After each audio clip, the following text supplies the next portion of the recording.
Good evening, everyone. I would like to call to order the Roscoe Board meeting. It's Tuesday, October 7th at 6:01. Would everyone please stand, pledge of allegiance? I pledge allegiance to the flag of the United States of America and to the republic for which it stands, one nation, under God, indivisible, with liberty and justice for all. Roll call, please. Sima, Here. Babcock, Here. Plock, Here. Wright, Here. Mead, Here. Gustafson. Here. Thank you. Item number 1, may I have a motion to approve the minutes from our September 16 meeting? I'll make a motion. Okay. Any questions? Comments? Madam Clerk, if you would call the roll, or call the vote, please. Babcock, Yes. Plock, Yes. Mead, Yes. Sima, Yes. and Wright. Yes. Thank you. Public comment. Is there anyone in the audience or online who wishes to address the board? There will be another chance at the end of the meeting. Under my report, item number 2. Wendy Unger is not able to attend this evening. She has other commitments, and we are looking forward to being able to schedule a time with her in November, early part of November, to go over the audit. So you have the audit online here, and you also were given a hard copy a couple of weeks ago. So if you have any questions, we'll get to those in a couple of weeks. Item number 3, we have with us tonight Tyler Nelson, who is going to give us some general information about the work he's been doing on our capital improvement plan. All of you know Tyler Nelson, correct? So here you go. Thank you. Handouts and I grab a seat up. Oh, please do. Make yourself comfortable. You pick the sheep out. No, no, that's not. Okay. I just got handouts that'll match the slide deck, so.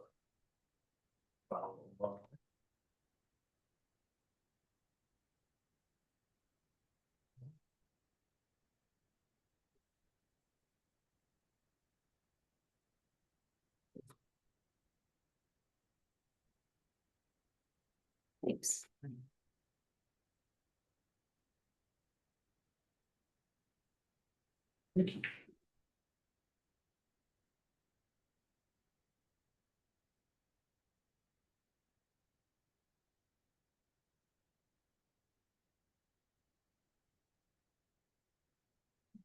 I'm trying to use it. Okay.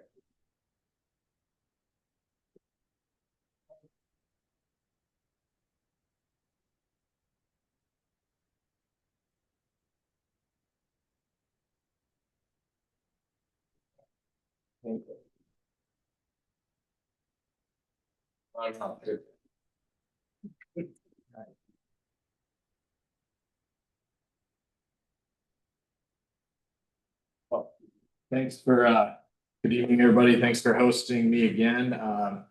Recall what's a few weeks ago, I was here and we were talking about the street study, and that was kind of step 1 of this journey on the capital improvement plan that we've been on. And so I wanted to give you an update on kind of the next steps. We got just a short presentation here to put you together what we're looking at, and then start getting some feedback as we, try to work to put a draft of the program together, then finalize it for your budget season. So my next slide, please.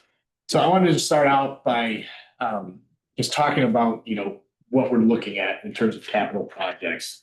And it's kind of a broad definition, right? But a capital project is construction or purchase of a new permanent physical structure to satisfy new community needs or renovation or improvement of an existing physical infrastructure to lengthen service life or continue satisfying existing community needs, right? So identifying a community need, and are we either satisfying that with new infrastructure or upgrading existing infrastructure to take care of that need?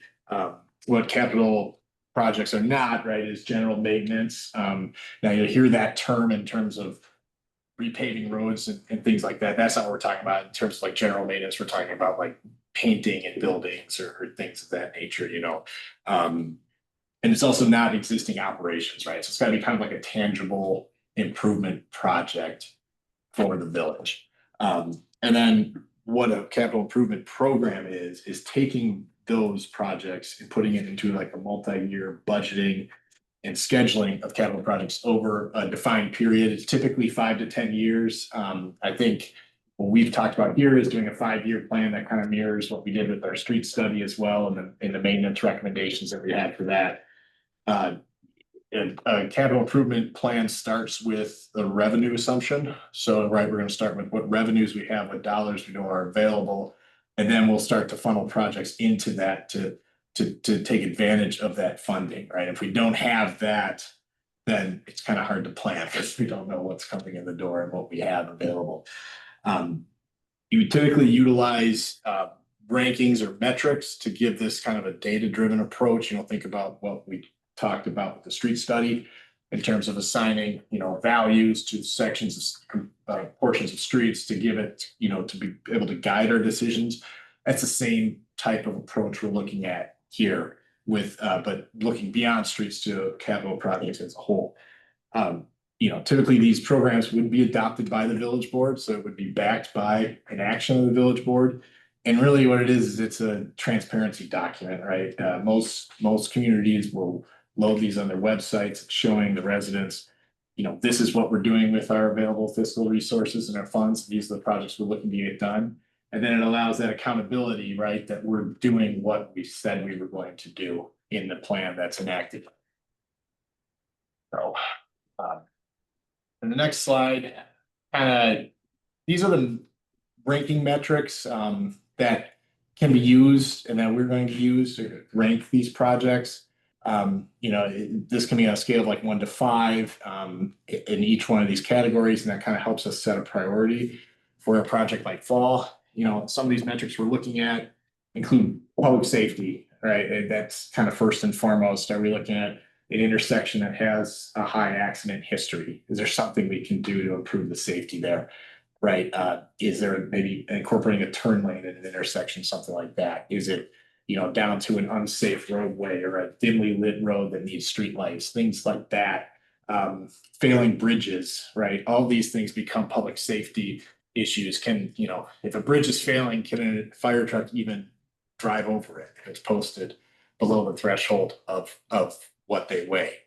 Another thing to think about is economic considerations, right? So whether it's an existing business looking to expand, you know, maybe we look at improving the street adjacent to that business to help drive some of that investment into the community. Maybe we look at expanding a roadway to accommodate more deliveries for a logistics company. I'm just using, you know, broad examples here. But then also you can tie some of those to grant funds with the state. The State Department of Transportation has economic development programs that you can tie job creation and bring infrastructure dollars back to the community to leverage it. So that's another metric and consideration that we need to take into account. Funding, and I kind of hit on it a little bit with economic considerations, but are there grant programs or leverage funds available, right, that we can tap into to stretch the village's dollars further with like some matching funds? So, you know, if it's a project that can be 50%, 80%, who knows, maybe even 100% financed by outside sources, right, that's going to go up. And project readiness, I think it's an overused buzzword that we've probably all heard of, being shovel ready. I think it's a bit of a misnomer because nothing's truly shovel ready, right, until it's actually under construction. But there is an aspect of readiness that you have to consider, right? Is it a project that's going to require some sort of federal state permitting that's going to push that timeline out a year or two, right? So obviously a project that's gonna be less of a priority in year one of the CIP, but maybe more so in year 2 or 3. So, or is it a locally funded project with no other permits necessary that, hey, we can get this, moving right away in the upcoming year.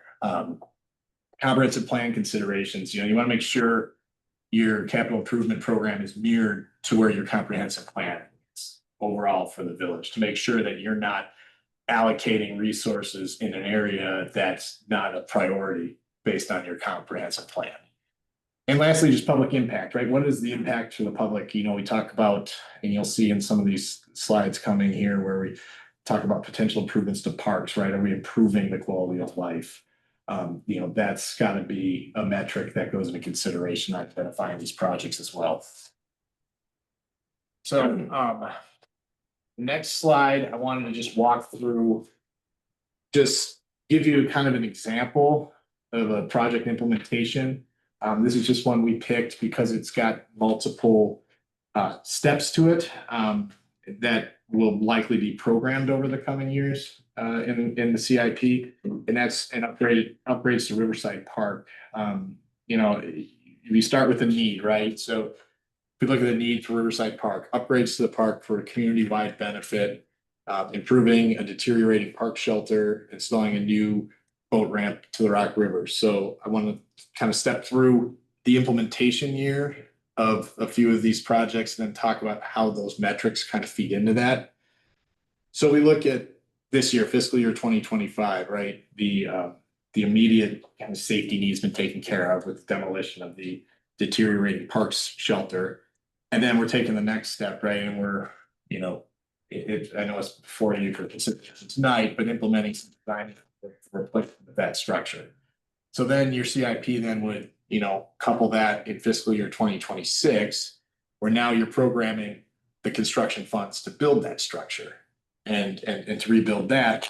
Also pursuing the IDNR has grants for boat access ramps that are, it's an annual program that you can apply for, right? So then maybe next year now we're seeking that grant to help leverage the village's dollars to bring the boat ramp improvements to fruition. So we program that for 2026 and we do the design engineering in 2026 for that.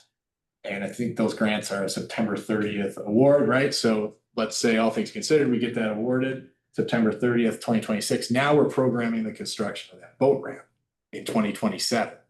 And then once that's underway, now maybe we look at, design engineering to improve the parking lot. So you can see how you kind of have to plan these things in a progression to start out. And if you look at this in terms of the metrics, right, we're hitting on, safety because there was a deteriorating structure there. We're hitting on some public impact in terms of, improving a village amenity. We're hitting on funding, leveraging dollars, seeking these grants out. So it just gives you an idea how some of these metrics can kind of feed in and how you kind of step through a year after year of an implementation schedule for a project and improvement to a park. So the next 4 slides, because it was going to be way too small to put it on one, so I split up this preliminary project list on the 4 slides, but I also gave everybody a hard copy. Not really looking to, I'm not going to go into, probably talk too long anyways. I'm not going to go into detail on every one of these, but this is the preliminary list that we put together from feedback from staff. Obviously, we don't have cost estimates assigned to anything yet. We don't have potential program years assigned to this yet. This is just basically a preliminary list to get some feedback. What we did was we broke it up into categories, so similar scope.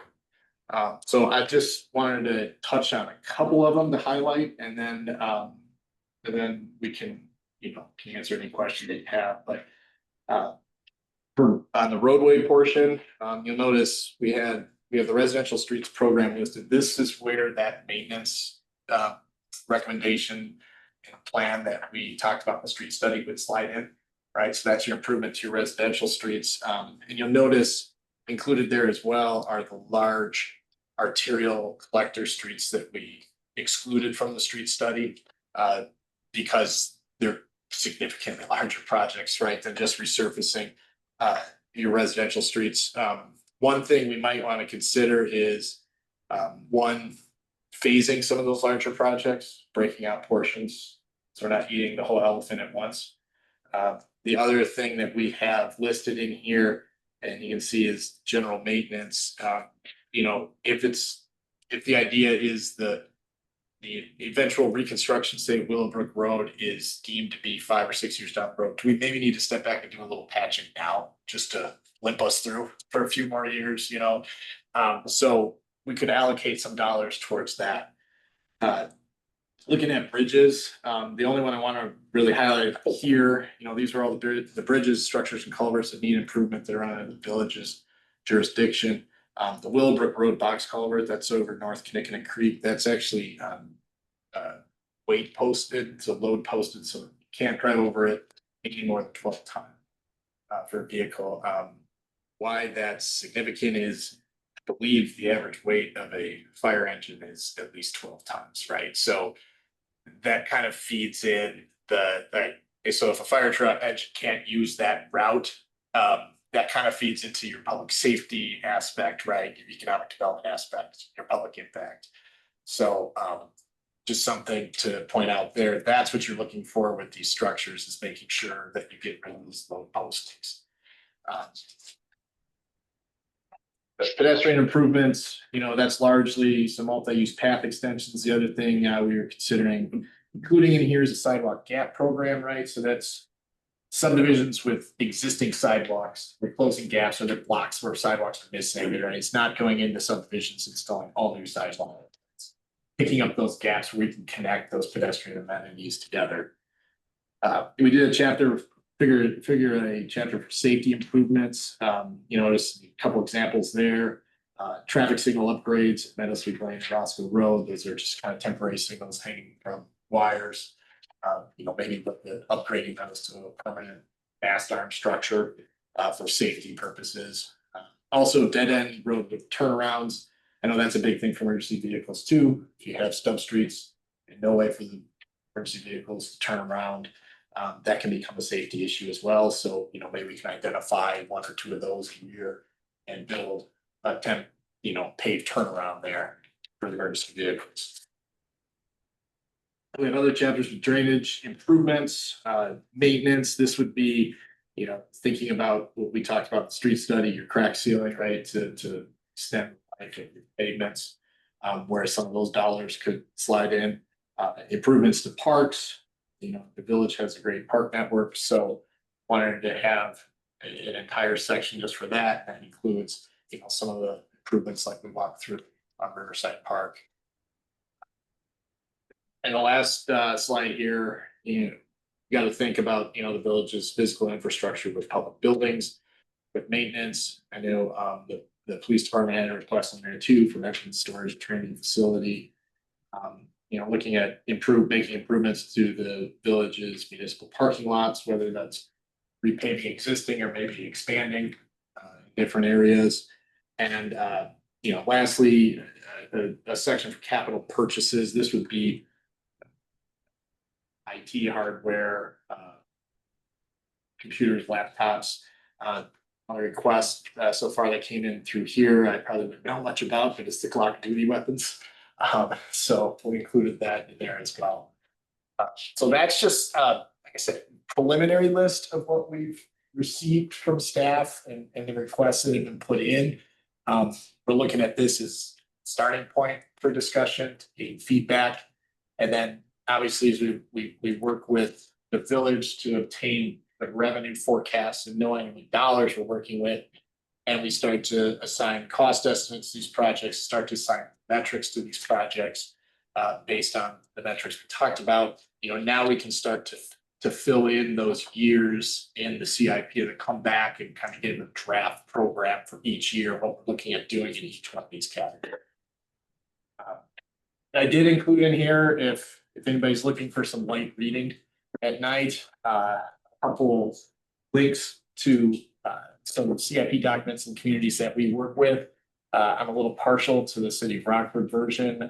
That's one that I was actually involved in my first year at the city, 2013 when I worked there, and they're still using the same format, so we must have done something right.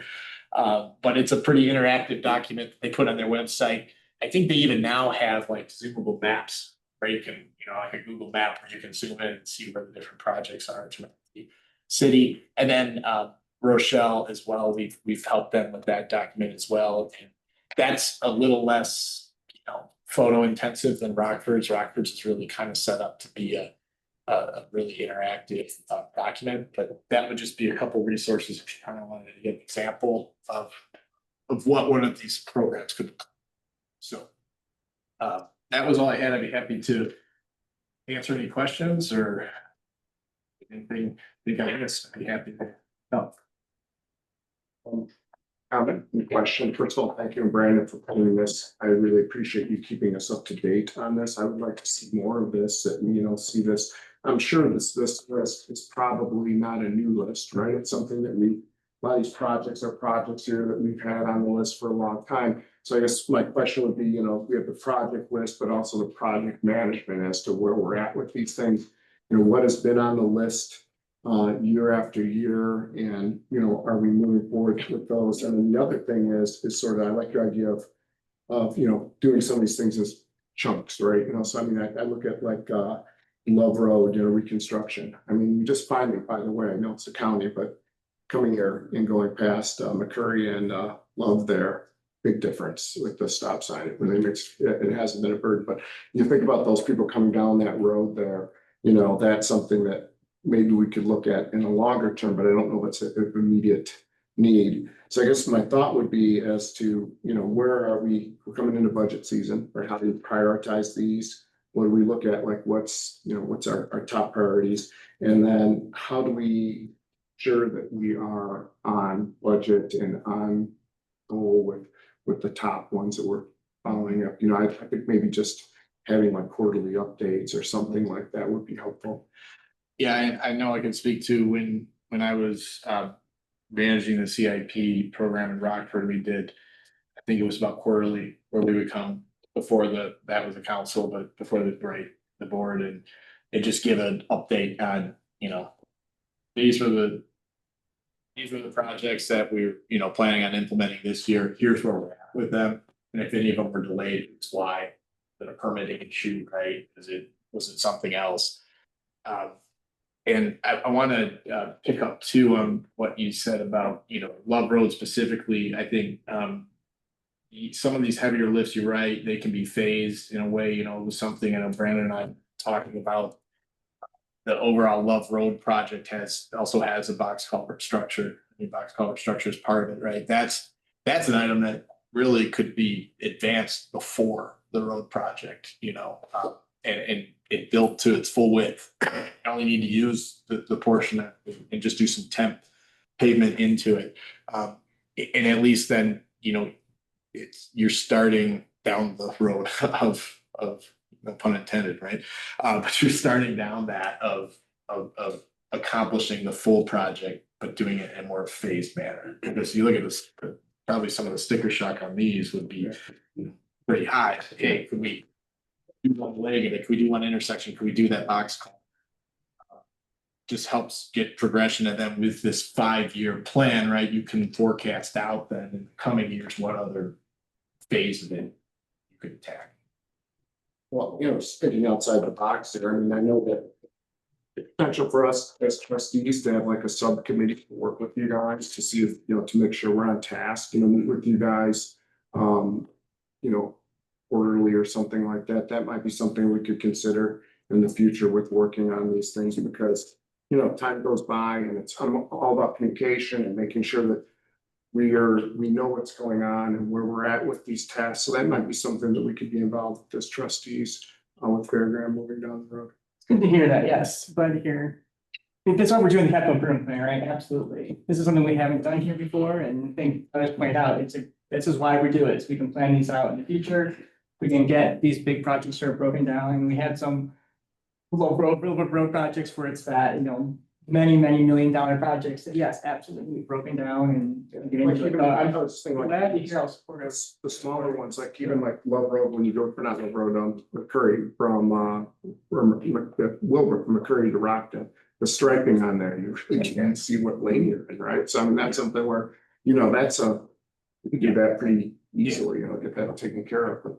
Yeah, and you could program $25,000-$30,000 under your maintenance item on the CIP for just. And you don't have to recognize which exact area you call village-wide pavement striping. And, identify some areas, hire a contractor, go out and address that, but then you have, a plan to point to that.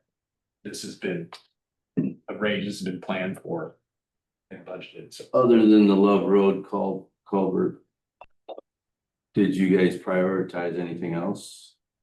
I mean, because it sounds like we need to have a more committee just to prioritize what we want to have done first. Well, yeah, and that's what, So this process. to me is, kind of, right, step one was probably, talking about the street study, the maintenance recommendation there, so we kind of prioritize the streets. Now, this is kind of the next step is coming up with this preliminary list here, and then starting to step back into them, about, applying the metrics that we have, applying some rankings to them, getting some cost estimates done, getting those revenue projections from the village, and then we can start to feed it. And I wouldn't, think that it'd be a one-stop, here you go, here's the plan, right? There's gonna be more opportunity for engagement and.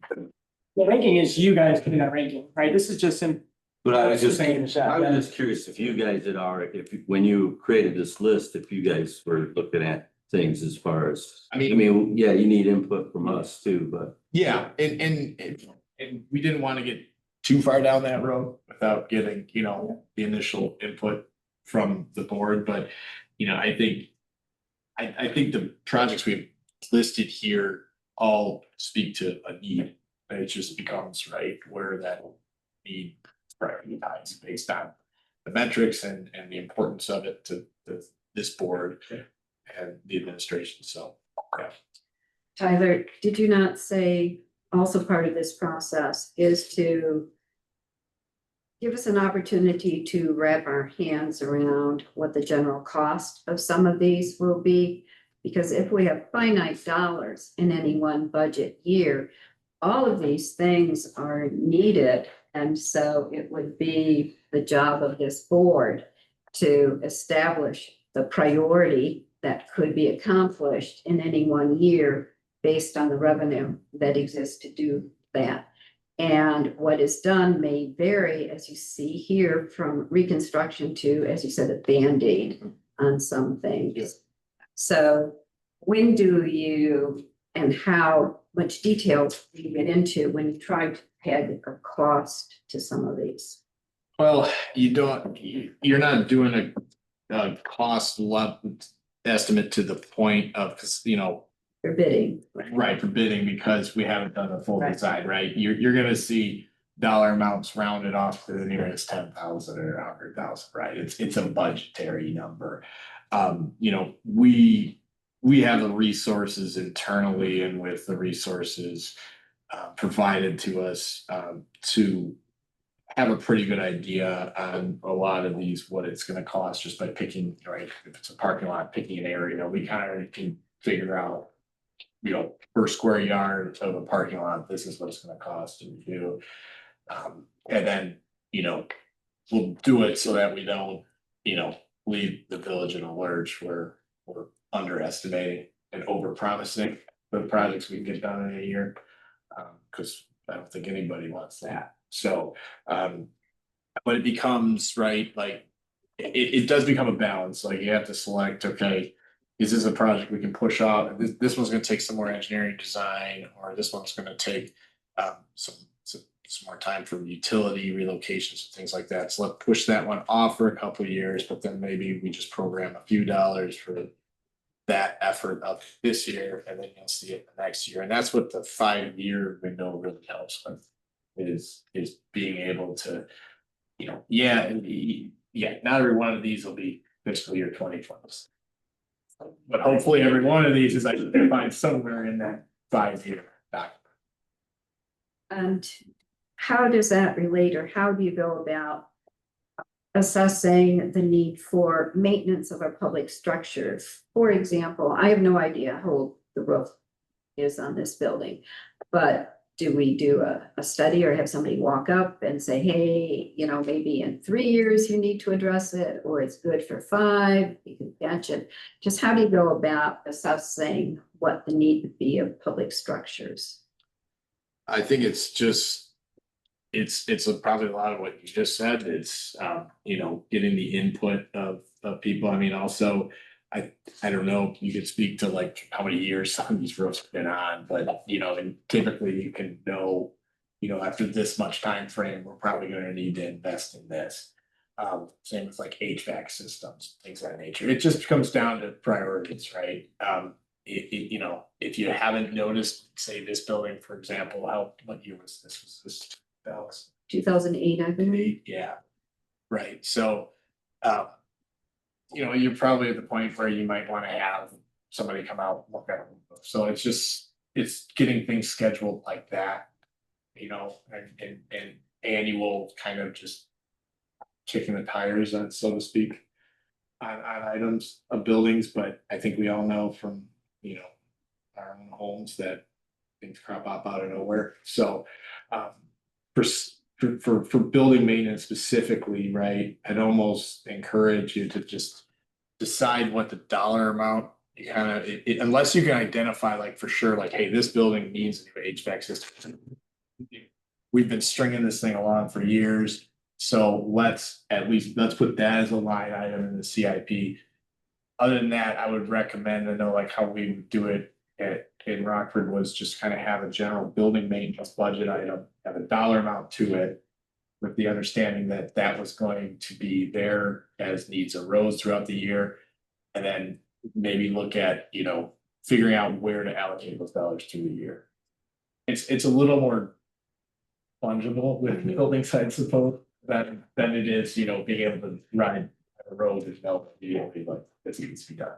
Not as glamorous as building the road either. Yeah. But it would be helpful to have quarterly like check-ins or updates, because then if something does come up or we know things, this list is ever evolving, and if we're behind on something, or we need to pivot on something, or we're running out of funds on something, at least we have an idea of where we're at. I mean, I guess it's sort of, you know, you're looking at your project management portion of this, but really just keep us up to date where we're at. The worst thing is to see one thing at the end of the year and go, wow, I forgot about that. You know, it's an ongoing breathing, livable document that we're working on, right? So we need to really keep it at our forefront. And it would be great to have check-ins quarterly. If I could add one reminder, you know, this is the staff list of preliminary projects that we're thinking of. We're at the point on a project time, excuse me, timeline where we need to try to get as close to a final draft presented to you guys during the budget. So if you guys could, please take a look at this project list and send an email of any projects that are not included on this. You know, some of the bigger roadway projects, as far as phasing those out, we understand we're gonna have to do that. You don't need to reiterate that. But as far as new projects, I know I've gotten some from a few of you. But you know, we really want to get cranking away on cost estimates and things like that. And you know, the village, we're gonna have to get the funding, the upcoming funding. In order to finalize those, in order to prioritize and rank those. And before we can start any of that, we need a final list. So please, if you could, within the next really week would be great.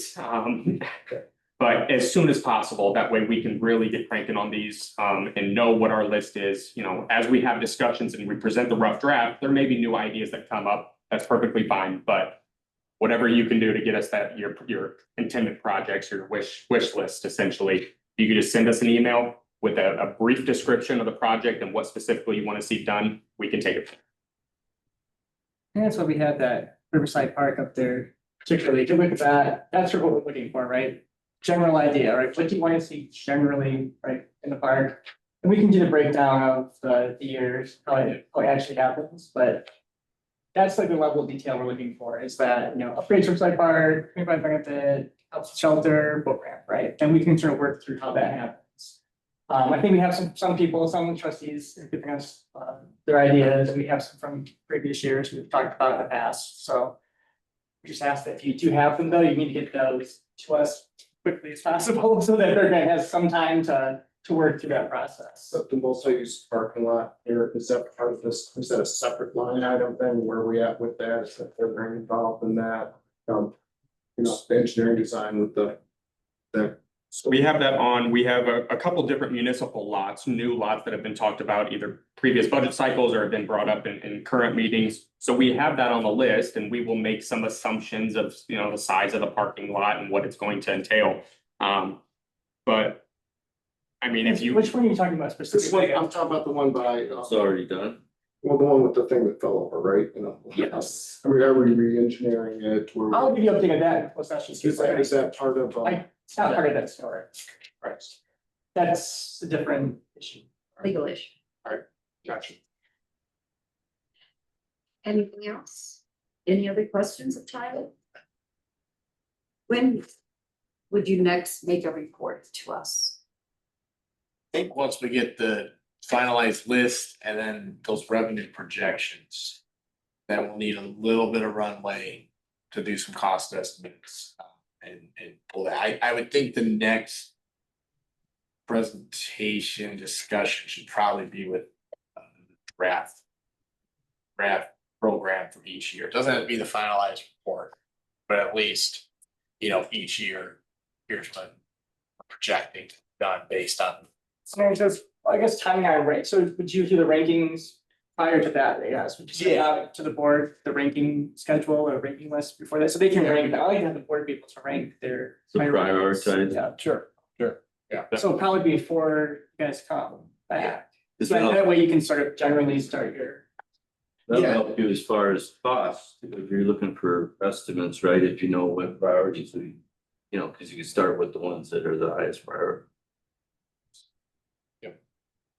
Yeah, and I mean, you know, given this list, we can start cranking on, you know, budget cost estimates on this list right now.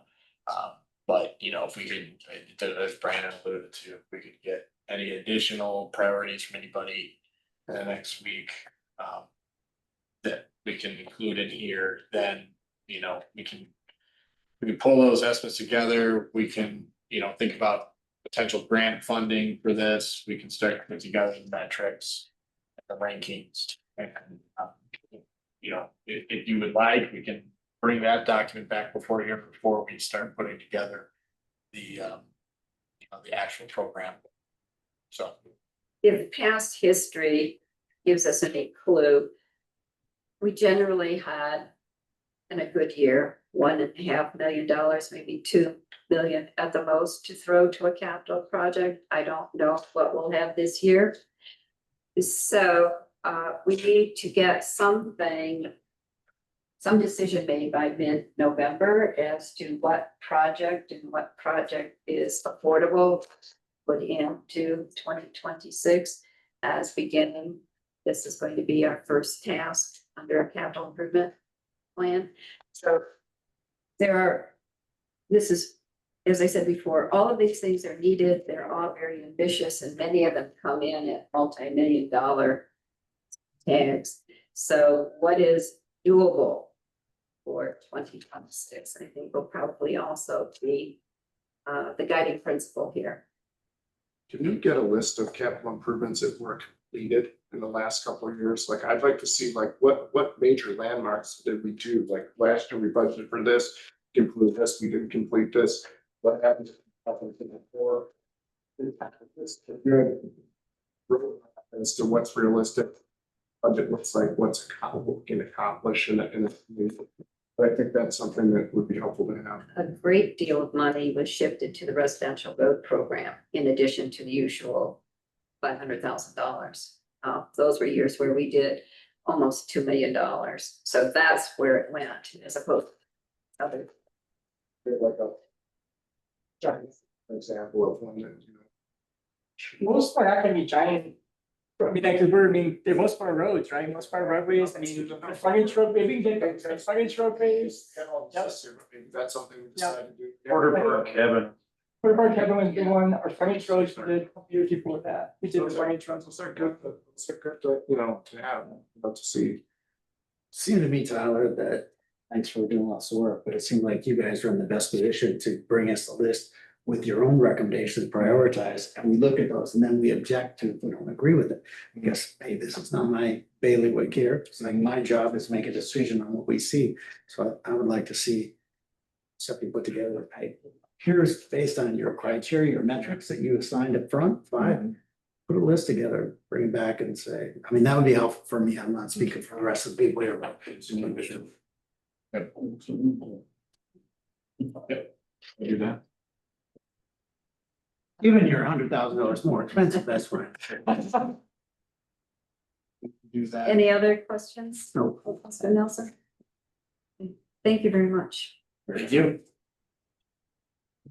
Actually, going on to item number 4, the cash report and the bills.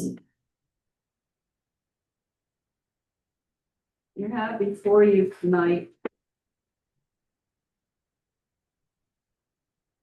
expenditures of $197,921.11. Payroll of $115,832.11. Total general fund expenditures for your approval this evening are $313,753.22. Is there a motion to pay the bills? Before we do that, since we're talking about funds, I'm gonna follow up on the police boundary. May we do this, have a motion in a second, and then we can discuss that. Sure. Second, first, as it relates to the bills put before you this evening, just those that are before you this evening, but are there any questions or comments? Okay. Then trustee Simon, your question? No, the board had asked if we have remittance of the funds for the EV station of $3,480 from Place Foundry. What is going to happen is at their next invoice, there will be a credit for that dollar amount. I duly disagree with that. I think that if we paid for this, you know, we should, because we're setting a precedent that we're actually this is something we didn't ask for. And we should consider credit. It's like sort of padding a bill, right? So you're saying, okay, we're gonna put this on there, we're gonna get a credit, because we may or may not be working with them. It's time value of money, and we should have those funds back. Did we ask them for a check? The money just sits out there now. We don't know where it goes. Or this board had approved a contract price for all of their work. And with that particular task, the next invoice will register a credit, and that is what's going to happen. So duly noted, you don't approve of it, but Place Foundry will give us a credit so that the next invoice will be $3,500, whatever that dollar amount is less. We asked them for a refund. I asked for credit. It is customary for credit.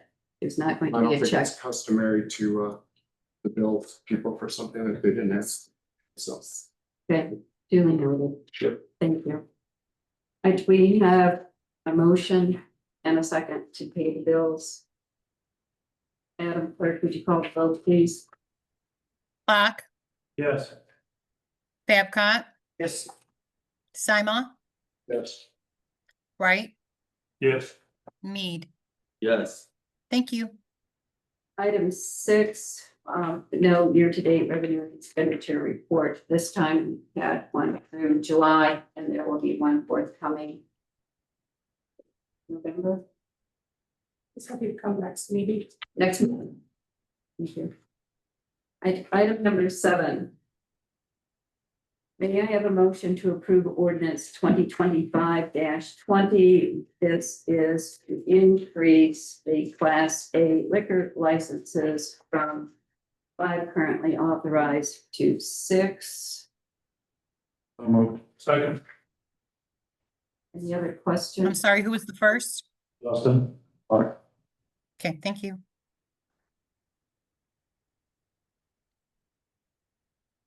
Clock, yes. Babcock, Yes. Wright, Yes. Mead, Yes. Sima. Yes. Thank you.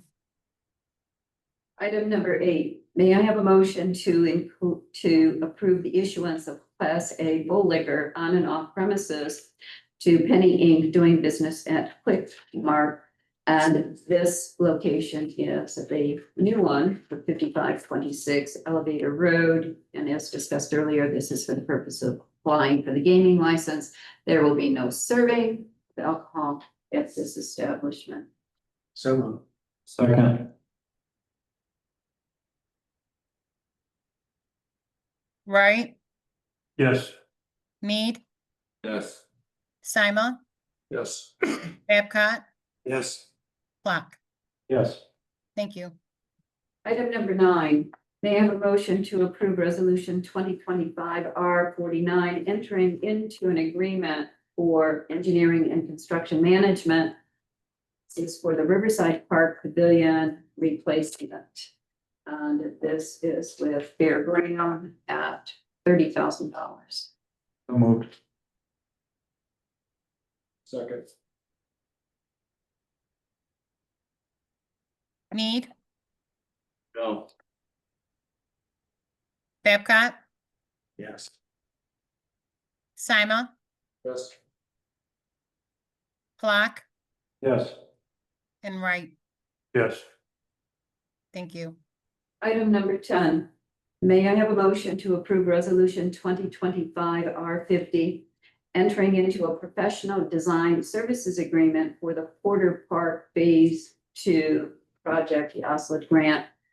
Again, Fairground, $187,950. So moved. Second, Clock, yes. Babcock,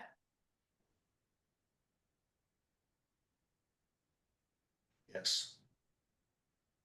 Mead, Yes. Wright, Yes. Sima. Yes. Thank you. Item number 11, may I have a motion to approve resolution 2025-51, approving the purchase and installation of 4 subdivision entrance signs for Chicory Ridge in the Hawks Point subdivision. For your docs, the signs are $12,000. Public Works will buy the materials and do the installation. The materials about $6,000. Total here for the project, $18,000. So moved. Second. Did we get like a rendering of Hawks Points yet? Yes. I didn't see it. It's in the, I think I missed it. Hawks Point's essentially the Hawks Point sign you see, except it is square. And it also has a inset, I guess a metal inset moon they're doing it to sort of outside.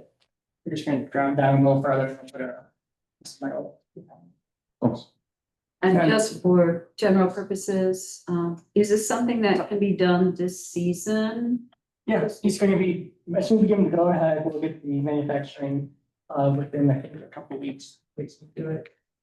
The issue's gonna be, well, we might possibly have an issue. I'll make a comment. I have prepared the sign easement document. Brandon received a packet of material from me today identifying the 4 properties. Although I will say, I thought there was possibly a 5th, but maybe that's later. There's a 3rd entrance to Place Point, I thought. So I said it 5, The but ones you have were the correct, perfect, yeah. there was. So all I think we're not sure yet, but there will be an entry. Okay, so Brandon, be aware, we're doing those first 4.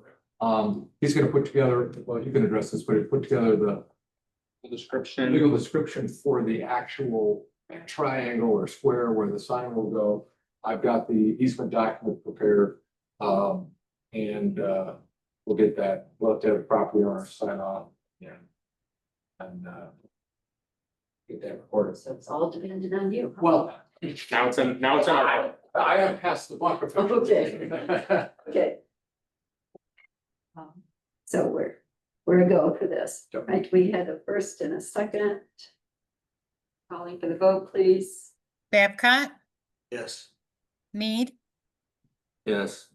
Sima, Yes. Wright, Yes. and Flock. Yes. Thank you. No, I comment on number 12 as a Okay. motion. Right, item number 12, Mayor, So what we need here is a motion to remove it from the table. because it was tabled last Yeah, time. we made a motion to approve it, it was seconded, we had debate, and then it was tabled. It was tabled in a situation where there was already a motion and a second, and so all we need now is motion to remove it from the table, then discuss it further and then proceed to a vote. All right, so therefore, just 1 second, the motion has to be expressed by someone to move that resolution 2025 R39 be removed from the table. Correct. Trustee Flock, is that your motion? I think it is. Right. That's right. I'll second. Right, yes, it'd be my motion to remove that from the table. And the second was by Me.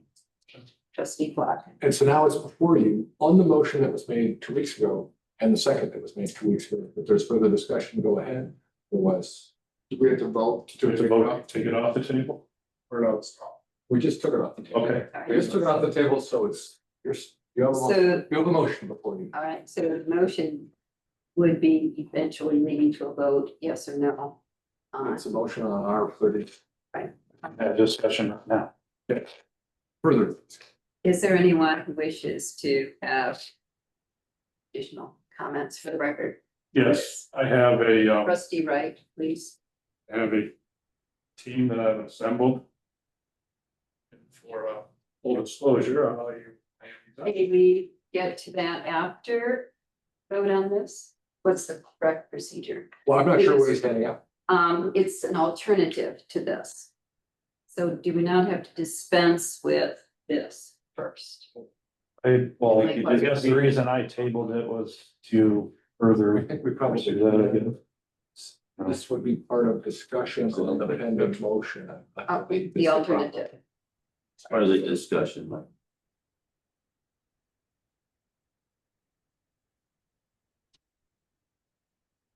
Fair enough for me to take a look. Yes, sir.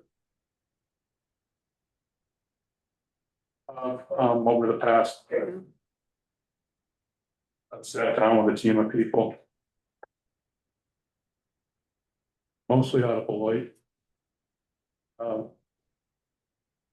As you can see in front of you, I spoke with Jeff Adams, he's the co-founder. Beloit, what was called Beloit 2000. He was on the original board with Jim Packard. These people have all agreed to sit down with us and talk through, except for Jim Packard. He's leaving. Terry Frank, you guys probably know her from Hidden Creek. She is the current executive director of what's now called Beloit 200. And I've also sat down with Dan O'Day, the current president at 200. Had a discussion with some folks in Region 1 about just lending some assistance to the group. And the second page is just essentially, I've had discussion with a couple of these people about this. I think would help the group as far as giving them some grant writing context for their further work. All these folks are happy to do this. It's not going to cost us a dime. They will be willing to sit down with current folks and any other new members. Bring them on track and send them off in a good direction. I had a few questions. So this is Business Alliance, so it's not just Main Street, it's Roscoe Business Alliance, right? Or it's focusing on Roscoe. I heard is Roscoe. Right, okay, so, and there's no public funds going to be used for this. These people are all a wealth of experience doing this. Correct. They're all willing to take time and when everyone meets. Mentor, Yes, that folks that will do. On here. How their group started, how their group took off, how their group succeeded, and they're willing to share. I was given a pretty met with Jeff again today, and he brought me a pretty decent document of an outline of what they did. Share that with them. So these folks are familiar with the current folks that, you know, have been established out there, maybe expanding it further for business lines. You know, they could work with the bylaws that have already been established. Apparently, there are bylaws established. No problem. My understanding that the individual who volunteered to chair the 501 precinct has through their organization, they've already established or written up their bylaws, have their organization, have all of their documents. What they need to do is to actually do the filing of the simple form. I'm trying to get that taken care of. I don't have an attorney. Well, we've already, Katie Thompson has agreed to sit down with Attorney Green. Attorney Green is going to facilitate showing her how to fill out each form when she returns from vacation next year. And she will be submitting a $50 application fee. So the paperwork will be done there. Now, my question, and kudos to you, thank you for getting the videos. So these will then share their contact information with Katie's core group, and they will be off on their own to set their own meetings and do their own thing. Yes. That's how you see this happening. Yes, and Okay, the only one that would rather not share anything, you know, actually senior. He'd rather, I don't know. Well, you said he's leaving, so. Yeah, meeting. I wouldn't, we can email him and he's more than happy to answer by email, but. It's in Florida. I mean, I can comment. I have seen the articles of incorporation that were forwarded to me and the bylaws. The articles of incorporation are a little out of whack with what they need to do. The actual articles of incorporation are a very simple two-page document that you file with the state. There's also some reference to involvement by the village that at a level that's probably not appropriate. This should remain independent. And to the extent I meet with this person and give some assistance on filling out the articles of organization, I'll just do that on the side. I'm not going to bill anybody for that. I've done that before in other communities where I just assisted somebody that I don't know that I have the expertise to assist with the development of the 501c3, but that's frequently from an accounting side. There are accountants who do that. And the last one I worked with, there was just a very someone who was working with them that wasn't an accountant, but had done a lot of books and stuff, and they just kind of ran with it. So anyway, that's the way I see my involvement. I'm happy to talk with them about getting that done, but it won't be billing the village for that. So the good offices of the village extends only to, as Attorney Green said, helping Katie file the one single form, and also I think what set up the EIN. Oh, yeah, we can do that. That's Right. That's very simple as well. Those two things, and then they're off and running, and they'll organize themselves and make contact with the individuals on this list, set their own place or meeting time, so on and so forth. Yeah, I mean, there were some Recruitment. simple things like they had village address as the Right. office. Was And she's that's- aware of Yeah, that. that's not appropriate, and if Mr. Kurlik is involved as like the registration or something, that's not. So those things are. We'll fix that. Okay. What exactly has Beloit 200 been involved in Beloit today? They started back in 84, 83, 84. Started with the riverfront. The extent of their work is pretty large. Everything essentially downtown. Is what I've been told and what I've read. Beloit wasn't one of the top cities in the area. And that's what spurred this group to change things. And I do mind, this is a good note. They were on board for 20 years before Diane even came into this. So they were able to do enormous things downtown. And obviously, they've turned into even better things downtown with some help. But, So they changed on business to downtown during. yes, absolutely. Before. Yes. Diane or. Yes, they made major purchases of things, brought businesses, brought people, helped the college. Yeah, quite a bit of stuff, Turnaround. a giant turnaround. Right, if we can move on, please. We then have the alternative. And before you is resolution 2025 R39 brought back. So is it, you lay it to rest? Let's see this. You just need to vote on, I mean, my understanding would be if you're interested in not moving forward with Place Boundary and moving forward with this, you'd probably vote no. If Right, you want to move forward with Place Boundary, but also get this organization involved, you'd vote yes, I guess. so as this is worded, approve resolution 2025 R39, an extension of professional services agreement with Place Boundary for the purposes of promoting the business alliance. We had a first and a second, correct? Yep. So if there's no other conversation, I ask the clerk to call for the vote. I'm not clear on this.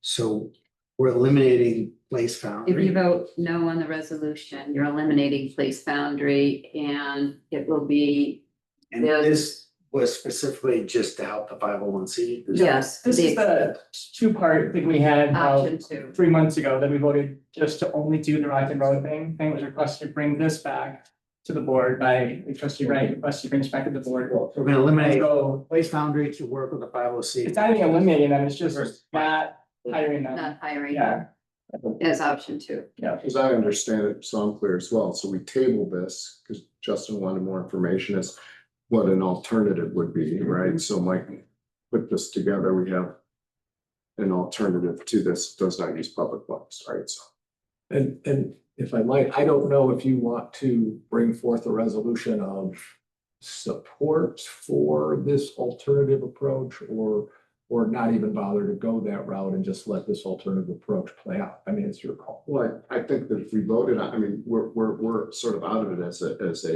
Right, as a village, so I don't know how we could vote on something that. we just give them our moral support. Yeah, it would be purely a symbolic resolution. Well, we could do that. Support or something, but that would be at a future board meeting where the resolution's prepared and brought forth, probably through the committee of the whole and then through the board, but anyway. Well, that's So a let's- good, that's a good idea, if we get more information on it. So let's dispense first with resolution 2025 R39. We had the motion and a second. Yep, we call for the vote. Call for the vote, please, Madam Clerk. Right? No, Simon, No, Flock, no, Babcock,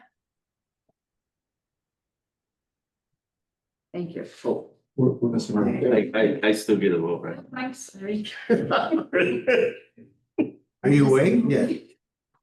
Maybe that's it, she thought I was sleeping. Oh, I'm still waiting on Babcock. I'm sorry, I didn't hear Yes. his vote. Yes. I said no, you were asleep, that's what you said no.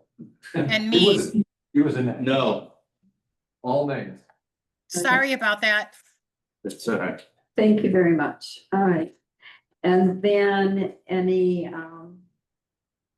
right in the future committee of the whole and some endorsement, I guess, of the Roscoe 501c3 business alliance. I know you'll contact Katie and invite her to attend, And whatever it is she needs. my comment was just a suggestion. I've seen that done in other communities as it's a show of support. It's. So. Thank you for stepping up and volunteering. Yeah. Okay. All right, moving on to new business. May I have a motion to suspend the rules and make item 13 a final vote? If you looked at the staff report. This is necessary in order to take advantage of an order that has to be placed this month. So moved. Second. So, Madam Clerk, call the vote, please, on suspension of the rules to make this a final vote. Simon, Yes. Clock, Yes. Babcock, Yes. Mead, Yes. and Wright. Yes. Thank you.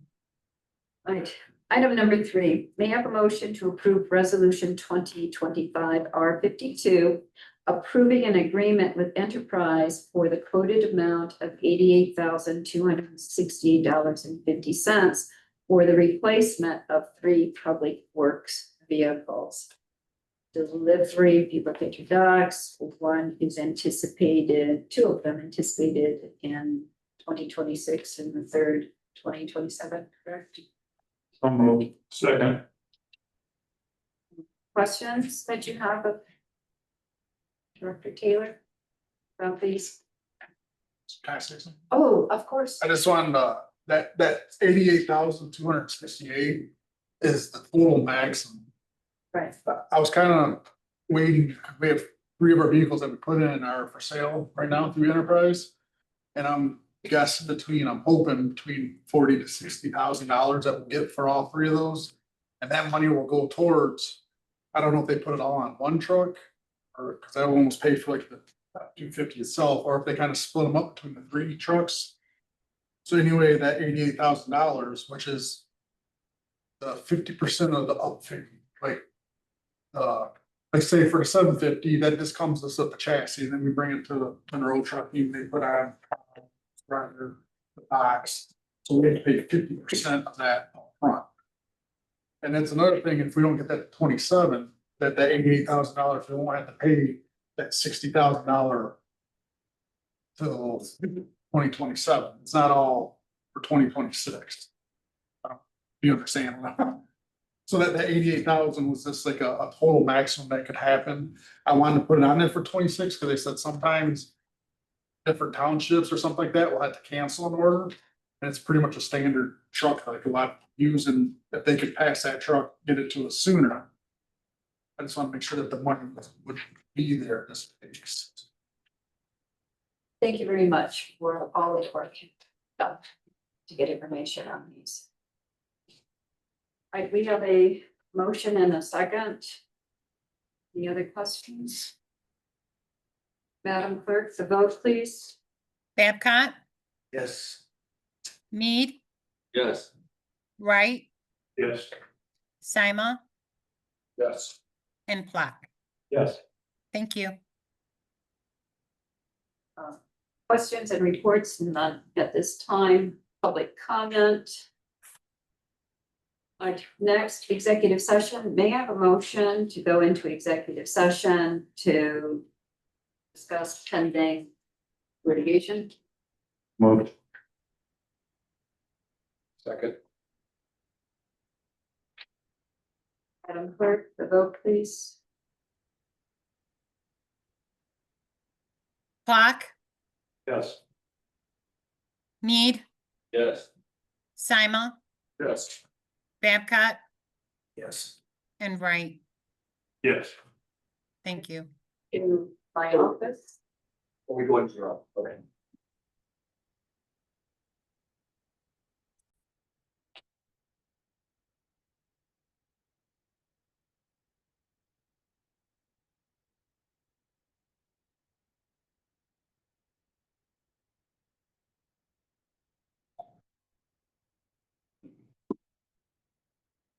Well.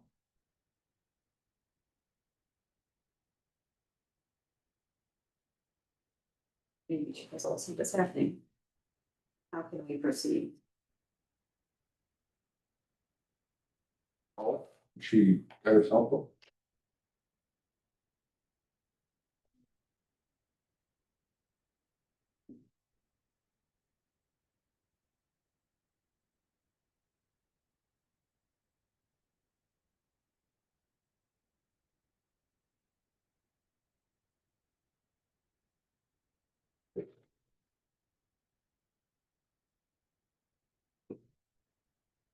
Hi, Kim. We're back in open session, but I don't think you are tuned in to us.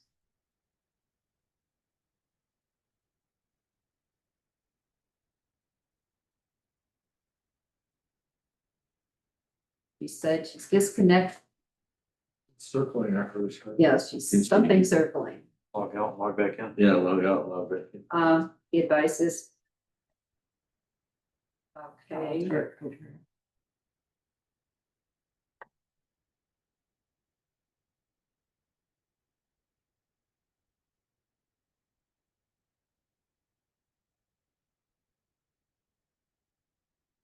We can have someone act as temporary clerk. We're gonna have Can she do it over a speakerphone? Yeah. Do you have like way enhancing your phone? Put it right here on this. She says she's not able to join. Can we just? Okay, I'm using my phone. I'm gonna put you on speaker and we'll try this, okay? Hold on. She put it by one. Okay, so we're asking that you call the roll since we're back from the executive session. Yeah. Here. Yeah, oh, here, Yes. yes. Here. Here. And just here. No action was taken in executive session. May I have a motion to adjourn our meeting? So moved. Second. Okay.